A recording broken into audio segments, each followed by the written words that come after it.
Hola a todos, bienvenidos a esta segunda reunión de la Sociedad Chilena de Cardiología, que está destinada a los socios adherentes en formación. Creo que estoy bien, ¿o no? Sí.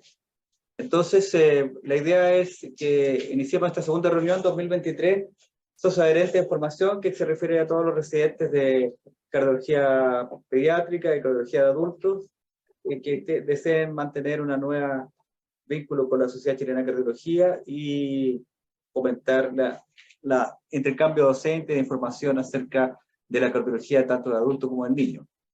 En esta ocasión, como corresponde a cardiología pediátrica, vamos a dejar con ustedes al médico becado de cardiología pediátrica de la Universidad de los Andes, doctor Víctor Fernández, que nos va a presentar un caso clínico, y posteriormente el doctor Diego Pérez nos va a hablar acerca de una extensión acerca de esta patología.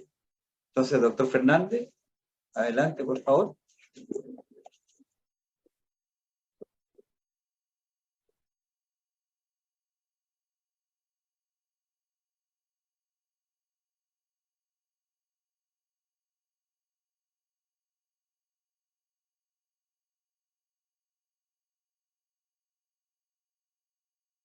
Buenas tardes, muchas gracias por otorgarnos esta oportunidad de participar a todos los residentes en formación.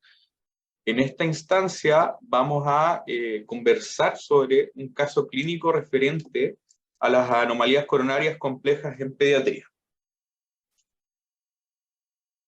Vamos a iniciar. Este es un caso de un paciente masculino de 10 meses de edad, que inicia con un cuadro clínico de 9 días de fiebre asociado a elevación de los parámetros inflamatorios, tanto los leucocitos, la PCR y la procalcitonina. De forma inicial se maneja con antibiótico-terapia, cefalosporinas de tercera generación, sin respuesta a las 72 horas de evolución. Tras persistencia de la fiebre, al día 14 se realiza un estudio ampliado, en donde va a incluir un ecocardiograma. El ecocardiograma, este es del año 2014, muestra una coronaria izquierda dilatada y tortuosa, que en su origen mide 4.5 milímetros y aumenta a 4.8 milímetros, seguida por un lumen de 15 milímetros. La coronaria derecha se dilata de 4.7 milímetros en su origen, posteriormente a 4.2, y existe una leve dilatación ventricular izquierda. Con esto, en su hospital de origen se decide la administración de inmunoglobulina y con una resolución de la fiebre a las 24 horas. Se mantiene con aspirina y anticoagulación. Actualmente, el paciente tiene 8 años de edad, pesa 29 kilos, mide 1,30 m y se encuentra en capacidad funcional 1. Presenta un electrocardiograma de reposo en ritmo sinusal, sin alteraciones sugerentes de isquemia, ni algún tipo de arritmia asociada. Una radiografía de tórax que no evidencia signos de dilatación de cavidad, con un índice cardiotorácico de 0.53. Se realiza un control ecocardiográfico en el centro de referencia cardiológico, en donde tenemos este eje corto a nivel de la válvula aórtica, en donde podemos evidenciar el nacimiento de la arteria coronaria derecha e izquierda. Se observa la arteria coronaria derecha dilatada en toda su extensión. Logramos observar aproximadamente 20 milímetros. En su origen tiene un diámetro de 4.4, lo que le corresponde un Z de más 4, y luego se observa un aneurisma fusiforme de 6.3 por 10 milímetros y distal este diámetro es de 4.8. Se observa un flujo laminar sin imágenes sugerentes de trombos. La arteria coronaria izquierda tiene un diámetro de 3.5, lo que le da un Z de más 1.3. Y en el origen de la arteria descendente anterior, el diámetro es de 4.3 con un Z de más 5.4. Luego de esto se observa un aneurisma fusiforme que impresiona de un diámetro de 8 por 11 milímetros de longitud con un lumen permeable y flujo anterógrafo. Aquí observamos la evolución ecocardiográfica desde el año 2016 hasta la fecha y tenemos que en la arteria descendente anterior, que es la curva que se evidencia arriba, tenemos un Z que alcanza los más 10. El tronco de la arteria coronaria izquierda, que se ha mantenido estable entre más 5.8 y desciende hasta 4.2. Luego la arteria coronaria derecha con un Z de más 2.5 y que desciende a 1.7. Dado esto, se solicita un test de esfuerzo, el cual no hay evidencia de signos de isquemia en ninguna de sus fases, ni tampoco desarrollo de arritmias. Le solicitamos un angiotac cardíaco, el cual persisten las dilataciones aneurismáticas fusiformes en el sector proximal de los tres vasos coronarios. La de mayor calibre en arteria descendente anterior, que mide aproximadamente 13 por 5 milímetros, y en arteria coronaria derecha mide 11 por 5.2 milímetros de diámetro. Aquí observamos la reconstrucción 3D, y en el sector proximal de la arteria circunfleja se observa una dilatación más discreta que mide 4.4 milímetros de diámetro.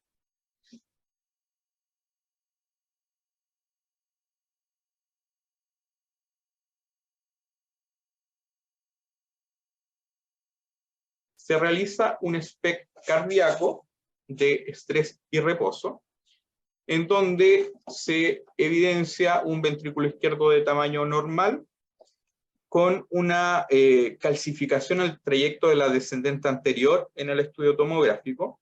La motilidad global se encuentra dentro de rangos normales, con una fracción de eyección de 75% en esfuerzo y reposo. Respecto a la perfusión del ventrículo izquierdo, se muestra un contraste adecuado en la pared septal, pared inferior y en los segmentos basales de la pared lateral y anterior. Como conclusión, el espectro de perfusión miocárdica bajo esfuerzo se evidencia una leve hipoperfusión de la cara anterolateral, con una leve mejoría en el reposo.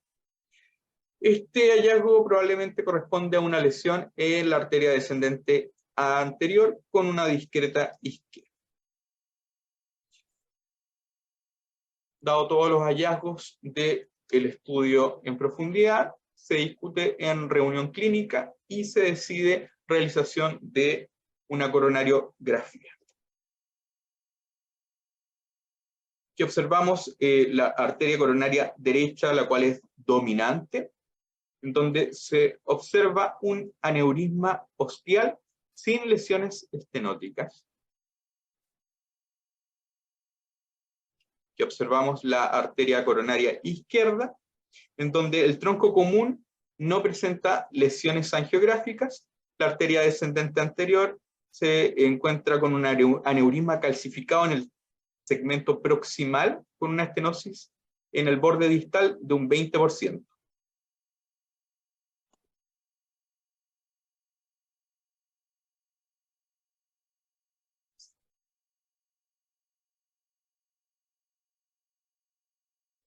La circunfleja se observa una dilatación aneurismática no calcificada, sin lesiones estenosantes. Aquí vemos la misma imagen de la arteria coronaria izquierda en una proyección de Spider, en donde observamos las mismas dilataciones aneurismáticas.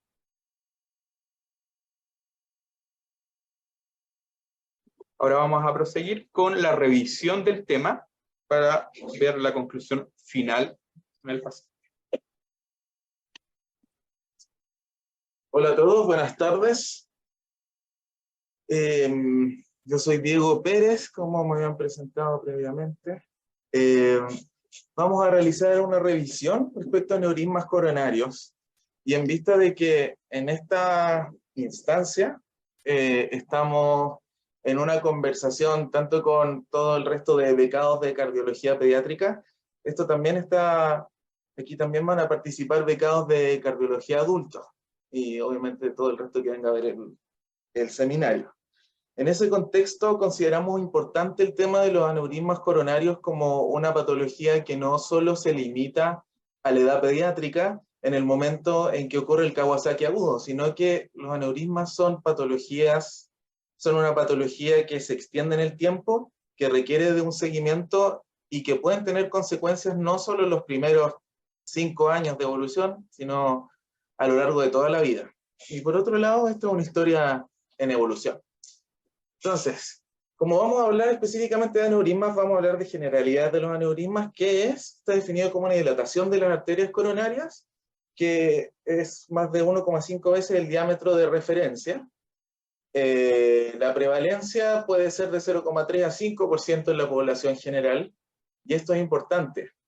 Aquí nos vamos a desmarcar un poco de la parte pediátrica, en cierta manera, considerando que 50% de los casos de aneurismas coronarios corresponde a causa aterosclerótica. Otras causas incluyen enfermedades inflamatorias como el Kawasaki, algunas conectivopatías como el síndrome de Marfan y otras que revisaremos más adelante, infecciones e incluso trauma. En esta imagen que vemos acá a la derecha se ve una imagen de un angiotac donde se ve una imagen fusiforme, dilatada, aneurismática en relación a la arteria coronaria izquierda, pero que además presenta signos de calcificación según su densidad a nivel del escáner. Y aquí podemos ver nuevamente una imagen estática de una coronariografía donde se ve este mismo aneurisma que se corresponde. En esta tabla de acá, que después se puede revisar en más detalle, vemos que hay muchas diferentes causas y es importante mencionar que dentro de los desórdenes inflamatorios no solo la enfermedad de Kawasaki, sino cualquier enfermedad que genere una inflamación arterial puede producir aneurisma, incluyendo Takayasu, lupus, artritis reumatoide y todo el resto de diagnósticos diferenciales que pueden ver ahí. También es importante mencionar que Marfan y Ehlers-Danlos, que son patologías que tradicionalmente dan alteraciones de la raíz aórtica, también tienen alteraciones de las coronarias, como también en casos mucho menos comunes hay causas infecciosas, incluso relacionadas a drogas.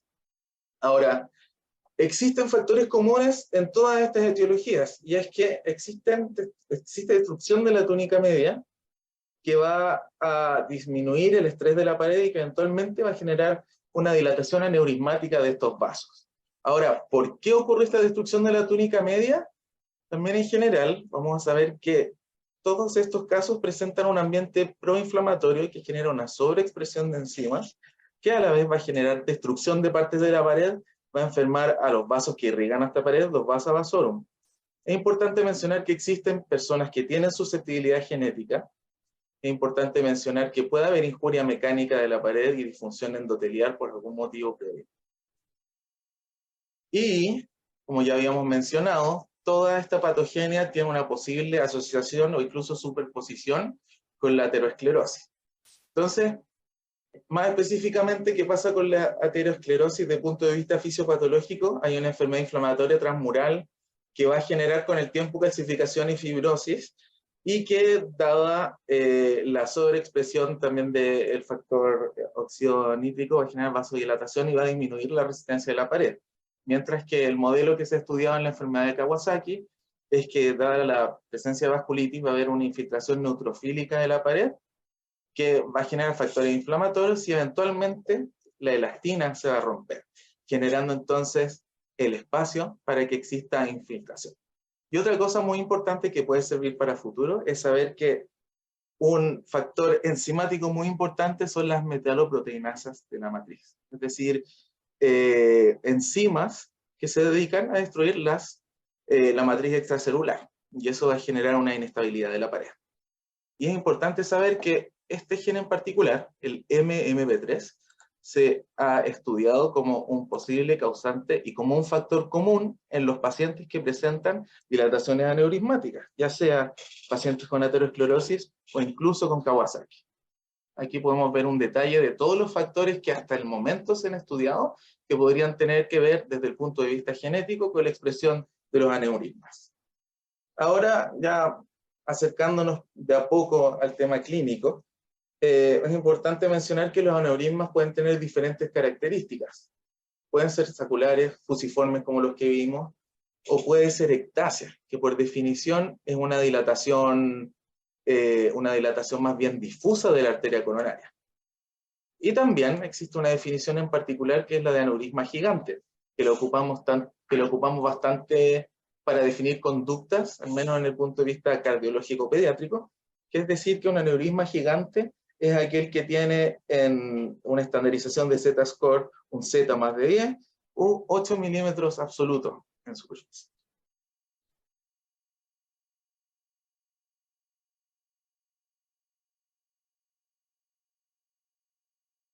Entonces aquí vemos las definiciones que acabamos de conversar y también la diferencia importante con la ectasia coronaria. Ahora, más que abocarnos directamente a la enfermedad de Kawasaki, vamos a hablar de los aneurismas en la enfermedad de Kawasaki y su evolución en el tiempo. Saber solamente que la enfermedad de Kawasaki es la primera causa de enfermedad cardíaca adquirida. 25% de los pacientes que no tienen tratamiento por enfermedad de Kawasaki pueden desarrollar aneurismas. Sin embargo, cuando existe un tratamiento adecuado según las guías que conocemos actualmente, solo 5% de estos pacientes pueden presentar aneurismas. El riesgo de aneurisma coronario es alto y es sobre todo más alto en los pacientes que padecieron de una enfermedad de Kawasaki al tener menos de 6 meses, incluso habiendo sido tratados. Y este es un detalle muy importante, tanto para nosotros como cardiólogos pediátricos y también para los cardiólogos de pacientes adultos. 5% de los síndromes coronarios agudos de los adultos menores de 40 años pueden haber sido producidos por una enfermedad de Kawasaki previa con aneurismas.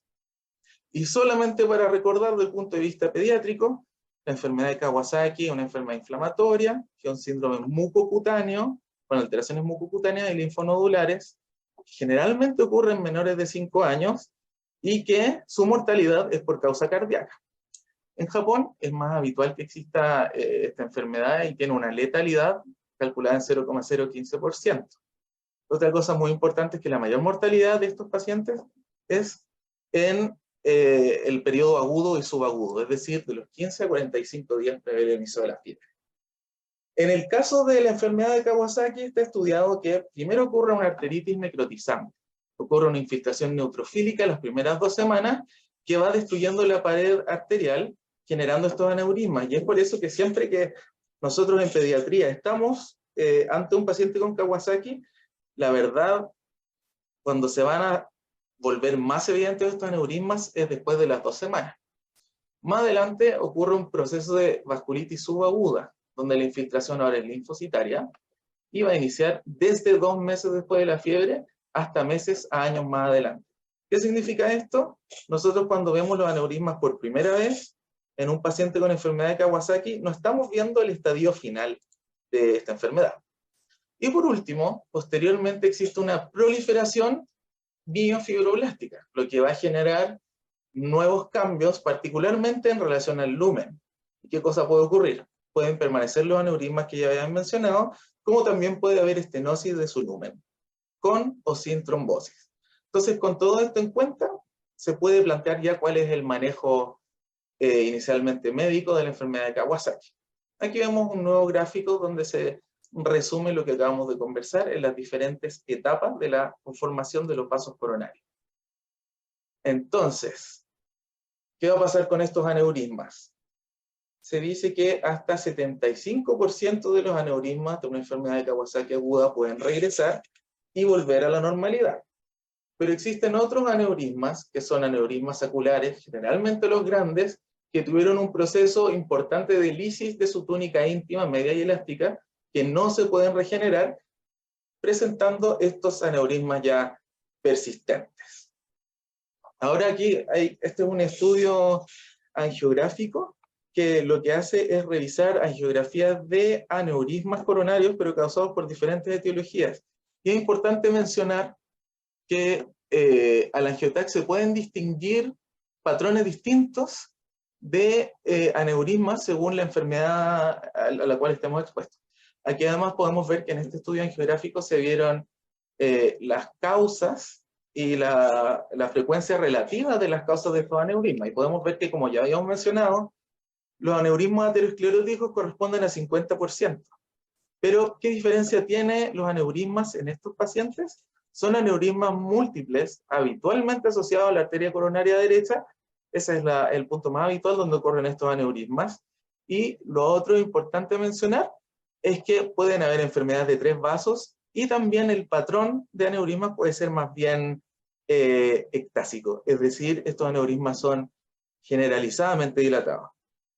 Sin embargo, en el caso de la enfermedad de Kawasaki, lo que puede significar un diagnóstico diferencial inicial, si uno se presenta, o sea, se enfrenta por primera vez a un aneurisma coronario, es pensar que el Kawasaki genera aneurismas focales con calcificaciones focales, puede tener aneurismas gigantes con o sin trombo, según la patogenia que ya habíamos conversado, y como ya sabemos, hay que considerarlo en adultos más jóvenes.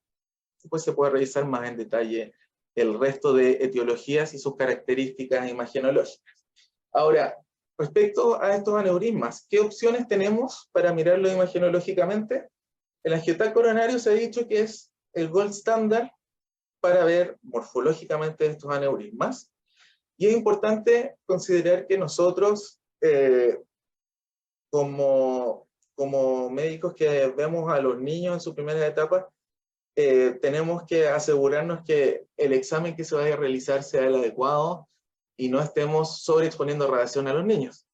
Sin embargo, con el tiempo el angiotac coronario ha reducido sus limitaciones, particularmente por el principio ALARA que plantean los radiólogos, que se refiere a usar la menor radiación posible, pero lo que sea necesario, y además uso de software que disminuyen esta radiación. Por lo tanto, el angiotac coronario sí está recomendado, vamos a ver en qué instancias. Tiene uso en agudo cuando existan dudas con la ecografía y en uso crónico también, porque así se puede estratificar el riesgo de estos pacientes. ¿Qué limitaciones tiene? Cuando existen lesiones altamente calcificadas, como hemos visto en algunos casos, el angiotac coronario se puede ver limitado. La angiografía coronaria, algo que le saca ventaja al angiotac, es que puede diagnosticar trombosis en el Kawasaki agudo, pero también tiene la opción de realizar un tratamiento percutáneo en caso de que, por un lado, existan trombosis o que se quieran tratar los aneurismas, como veremos más adelante. Existen técnicas más novedosas donde se puede complementar la angiografía coronaria con el uso de ultrasonido intravascular. Entre otras técnicas que podemos ocupar para visualizar estos aneurismas es el ecocardiograma, que es altamente disponible, que no necesita contraste y no necesita sedación como en otros estudios. El ecocardiograma es muy sensible para segmentos proximales de las arterias coronarias. Sin embargo, es mucho menos sensible en segmentos distales, donde se hace necesario complementar el estudio con los otros que ya habíamos mencionado. Por otro lado, también no es tan sensible para la estenosis de estos vasos. Y obviamente una limitación sería la variedad interobservada. Y estas imágenes que vemos aquí al lado en movimiento muestran una imagen 2D de un eje paraesternal corto y donde podemos observar en la primera imagen un aneurisma sacular del origen de la arteria coronaria derecha, y en la segunda imagen podemos ver el mismo caso pero en la arteria coronaria izquierda.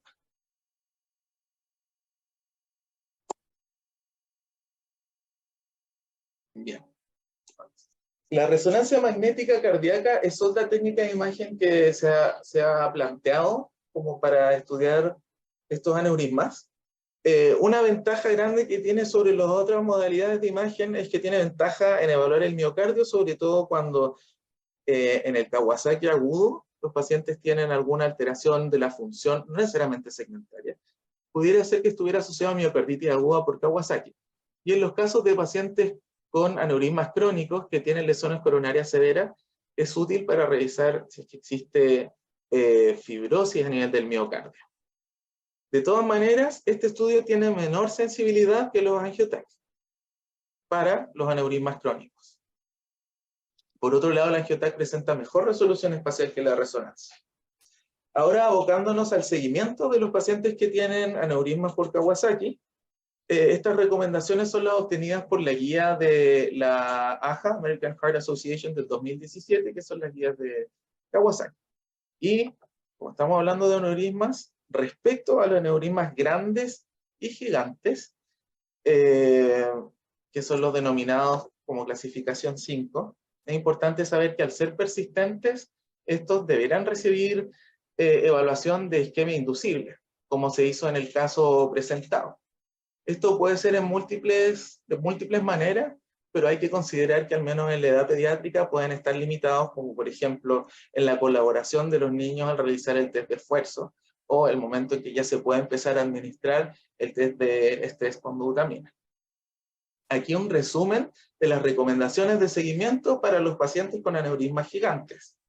Después del episodio de Kawasaki agudo son controles seguidos en el primer año de edad, y más adelante, cuando se ve que hay una situación estable desde el punto de vista cardiovascular, esto se puede espaciar a 6 meses, de ahí en adelante. Y como habíamos conversado, si es que el paciente tiene síntomas o si tiene signos sugerentes de isquemia, es importante evaluar la isquemia miocárdica inducible. Ahora, ¿cuándo se debería hacer una angiografía? Se puede considerar durante el primer año, y también para vigilancia periódica, pero una indicación absoluta, es cuando tenemos elementos sugerentes de isquemia, porque de esta manera podemos saber si existen trombos que sean necesarios tratar. Es extremadamente importante para estos pacientes que tienen una cardiopatía adquirida, entregar asesoramiento sobre el estilo de vida saludable y promoción de actividad, porque como vamos a ver ahora de inmediato, este es un factor de riesgo cardiovascular. Y todavía existe mortalidad por Kawasaki, más allá de terminar la edad pediátrica. Es importante medir la presión arterial y IMC en ese mismo contexto, e incluso si es que algún paciente tiene factores de riesgo extra, se podrían ocupar estatinas. Respecto a la tromboprofilaxis, hay que seguir las guías que dice la AHA, donde se debería usar por lo menos terapia asociada que ocupa aspirina y anticoagulante. Se debe promover la actividad física, y también hay que seguir evaluando morfológicamente porque existen algunos casos específicos de aneurisma que pueden regresar. Y ahora vamos a hablar directamente del pronóstico de estos pacientes, porque es importante seguirlos a futuro. Este es un estudio antiguo, pero que es muy decidor. 3.000 pacientes en Japón que tuvieron enfermedad de Kawasaki se siguieron hasta los 20 a 34 años. Y se pudo ver que todos estos tenían 2.55 veces más riesgo de fallecer. Y estos pacientes, en esta cohorte que fue grande, hubo una proporción de pacientes que tenían aneurismas coronarios gigantes, y de estos 10 fallecieron. Y las causas de fallecimiento fueron insuficiencia arterial coronaria, infarto agudo del miocardio, muerte súbita, insuficiencia cardíaca, todas causas cardiovasculares. Y cabe mencionar que el fallecimiento ocurrió hasta 18 años después del Kawasaki agudo. Este es un estudio que se hicieron evaluaciones angiográficas en un seguimiento hasta 21 años, en 146 pacientes que presentaron aneurismas de las arterias coronarias, donde 50% regresó, 40% tuvo aneurismas persistentes, que no tuvieron estenosis, e incluso 10% tuvo aneurismas persistentes con estenosis. Es importante mencionar que los que presentaron aneurismas sí evolucionaron muchos evolucionaron con infarto del miocardio, pudieron requerir incluso de cirugía de bypass. Y de toda esta serie, 3% falleció. Y esta es otra cosa importante. la enfermedad de Kawasaki en este momento es una enfermedad en evolución, considerando que el uso de la terapia estándar, que es la inmunoglobulina endovenosa, empezó el año 84 de manera experimental, pero recién empezó en guías el año 2003. Por lo tanto, todavía existen pacientes adultos que pueden haber tenido una enfermedad de Kawasaki, que nadie supo o no lo pudo diagnosticar en su momento, y que podrían tener aneurismas coronarios que todavía no hemos descubierto. Hay un concepto que circula en la literatura que se llama Missed Kawasaki Disease, es decir, una enfermedad de Kawasaki que no se diagnosticó en su momento, y se hizo un estudio de adultos jóvenes que sin antecedentes cardiovasculares presentaron angina, infarto, arritmia por isquemia o incluso muerte súbita, que se hicieron escáner y mostraron aneurismas calcificados. Y estos podrían haber sido perfectamente a causa de Kawasaki. Y aquí hay otro estudio que habla de las calcificaciones coronarias en el estudio, o sea, en el seguimiento de los pacientes con enfermedad de Kawasaki, donde se trató de determinar si los pacientes con Kawasaki tienen elementos para decir, este paciente tiene mayor riesgo de generar un evento cardiovascular adverso. Y podemos ver que en una muestra pequeña, así de 18 pacientes, se generaron dos grupos y se vio que los pacientes con anomalías coronarias y que los pacientes con anomalías coronarias tenían mayor riesgo de eventos cardiovasculares adversos y que las calcificaciones en estos aneurismas podía ser un predictor positivo de estos eventos cardiovasculares. Entonces, como conclusión, si un paciente tiene aneurismas coronarios y además presenta calcificaciones, esto pudiera ser predictivo de muerte súbita con un P menor a 0.05.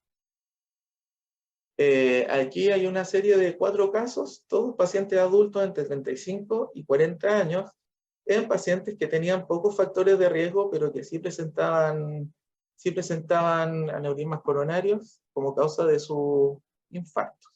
¿Y cuáles fueron sus presentaciones clínicas? Angina, angina de esfuerzo, disnea, como signos predictores. Aquí podemos ver las imágenes angiográficas de los diferentes casos clínicos que pueden ver en esas tablas, que principalmente son alteraciones de la arteria descendente anterior. Y este último estudio muestra,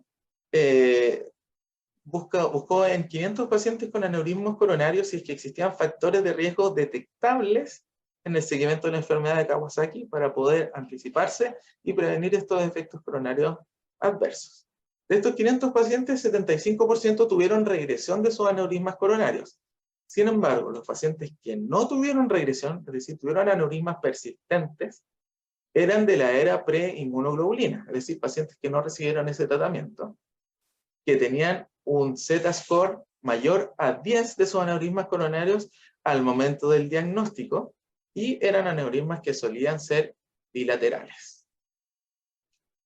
Y los pacientes que tuvieron efectos cardiovasculares mayores adversos, nuevamente no habían recibido inmunoglobulina, tenían un mayor Z-score y también eran bilaterales.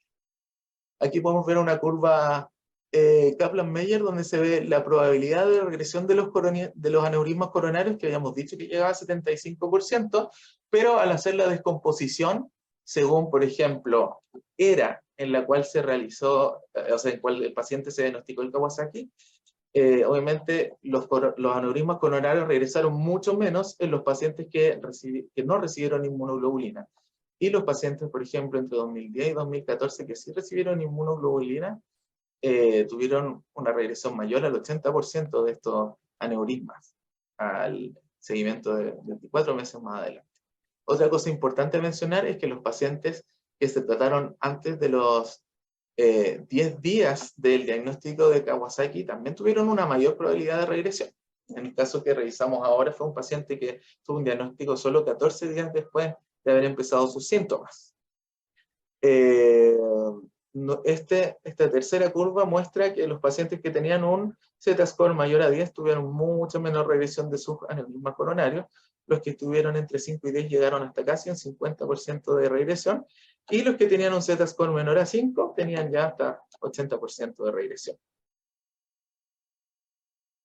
Bien, solo mencionar que Los aneurismas coronarios pueden recibir tratamiento quirúrgico como percutáneo. En el caso de los percutáneos se puede ocupar un stent, como se ve en esta imagen, y a través del stent pasar un cono para el tratamiento del aneurisma. Y el tratamiento médico, que ya habíamos mencionado, que debe realizarse según las guías que todos manejamos en este momento, que son las AJA de 2017.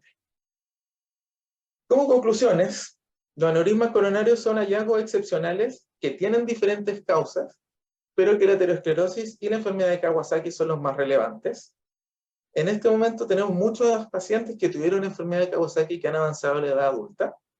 Sabemos que existen casos de eventos adversos cardiovasculares en pacientes jóvenes que no tenían factores de riesgo, y estos pudieran haber pertenecido al grupo con enfermedad de Kawasaki. Y como una conclusión más global, el seguimiento de la enfermedad de Kawasaki debe ser transversal, desde nosotros en la edad pediátrica a los médicos de la edad adulta, pero lo más importante es hacer énfasis en la prevención secundaria. Con esto damos fin a la presentación y damos espacio a preguntas. Doctor.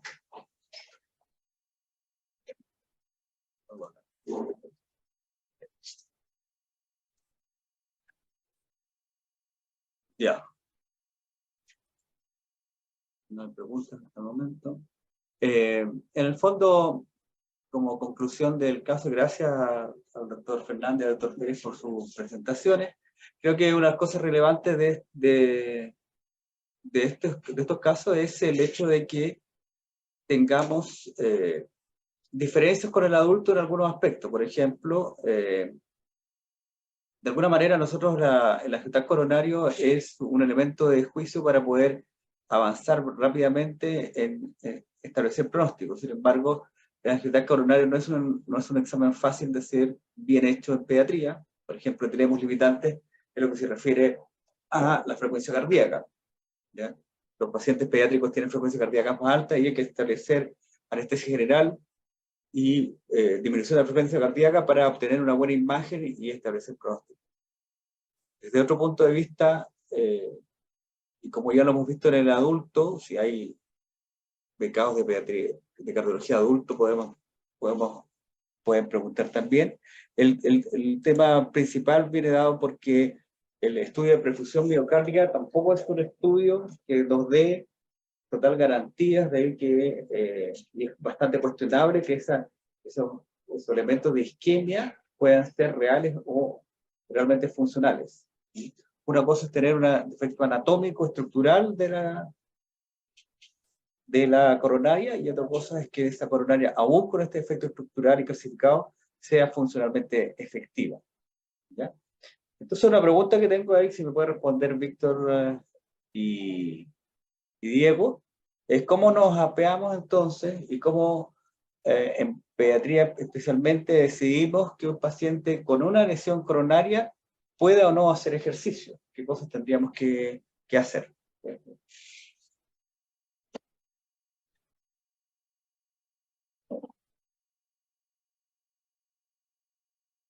La evaluación funcional del paciente pediátrico, o sea, depende de cómo sea la funcionalidad de ese niño en su seguimiento ambulatorio. Es decir, nosotros partimos de la clínica tratando de entender si es que este niño al realizar su actividad física habitual tiene dolor torácico, tiene disnea, como signos tempranos de alguna alteración de la perfusión. Y por otro lado, ya teniendo eso en mente, pensemos en un niño que no tiene síntomas, sí es importante hacer un seguimiento no invasivo y ver si es que existe algo que nos sugiera una alteración isquémica. Por ejemplo, si es que nuestro seguimiento periódico con un ecocardiograma que muestra alteraciones segmentarias o que muestre algún grado de disfunción ventricular, o un electrocardiograma que muestre alteraciones, debería ser un signo de alarma para que nosotros empecemos a avanzar en el estudio. Bien, en el fondo se trata de que si el paciente, sabemos que los aneurismas coronarios van a regresar en una gran mayoría, solamente un 20% o 40% pueden quedar. En los pacientes que regresa el aneurisma coronario probablemente no tengamos ningún problema en dejar que hagan actividad física, ¿no? Ahora, es del otro grupo al que tú mencionaste, Diego, y este grupo, por ejemplo, que muestra ahora Víctor, es el que hay que enfocarse mejor en determinar si efectivamente esa lesión anatómica, ¿ah?, tiene alguna alteración funcional. Si esa lesión anatómica tiene alguna alteración funcional, no tan solo tiene que ir a terapéutica, sino que deberíamos limitar la actividad física. En todo el resto de los pacientes, la actividad física no debería ser un problema. ¿Ya? No sé si me pueden ayudar si hay alguna otra pregunta del grupo. No veo preguntas del público. En el otro sentido del estudio, cuando mencionaron la resonancia nuclear magnética, en general, como es un estudio, es un examen que tiene sus limitantes tanto económicas como de acceso, lo dejaríamos como alternativa en los casos especiales que podamos no poder dilucidar bien si hay isquemia o no en los pacientes. Todavía existe discusión si el test de perfusión miocárdica o el estudio de resonancia con gadolinio pudiese ser mejor uno que otro. Sin embargo, experiencia, por lo menos acá en Chile, pediátrica, respecto de resonancia con gadolinio e isquemia en niños es bastante más limitado. Bien, creo yo que si no hay más preguntas, esta ha sido una... parece que hay una pregunta acá. Aquí hay una pregunta que dice, si el paciente ya está sin fiebre, pero se observa aneurisma o alteraciones coronarias, ¿igual se debe administrar inmunoglobulina? La verdad es que, en general, si el paciente está sin fiebre, probablemente la respuesta inflamatoria ya disminuyó. Sin embargo, en mi opinión personal, yo le administraría inmunoglobulina igual, a pesar de que tenga ya el aneurisma. En general, ¿por qué? Porque en el fondo el estudio a largo plazo la inmunoglobulina tiene algún efecto antiinflamatorio que disminuye esa posibilidad. Es cierto que el hecho de que no tenga fiebre puede decir que no haya una respuesta inflamatoria exacerbada, pero puede haber una respuesta inflamatoria más pequeña en que la inmunoglobulina podría hacer efecto. Como la tasa de disminución de aneurisma baja en forma muy significativa con la inmunoglobulina y los efectos en la calidad de vida hacia adelante son tan importantes, yo preferiría que se administrara inmunoglobulina. Gracias, Carolina, por tu pregunta. Aparentemente no hay más preguntas.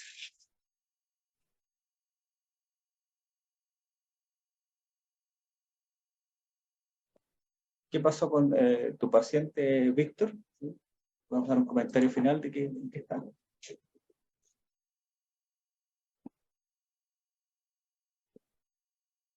Finalmente, el paciente se consideró que no era candidato para resolución quirúrgica ni percutánea, así que se mantiene en controles periódicos con uso de aspirina y acenocumarol. Finalmente, se decide seguimiento con ecocardiograma y test de esfuerzo de forma semestral y eventual coronariografía de forma anual.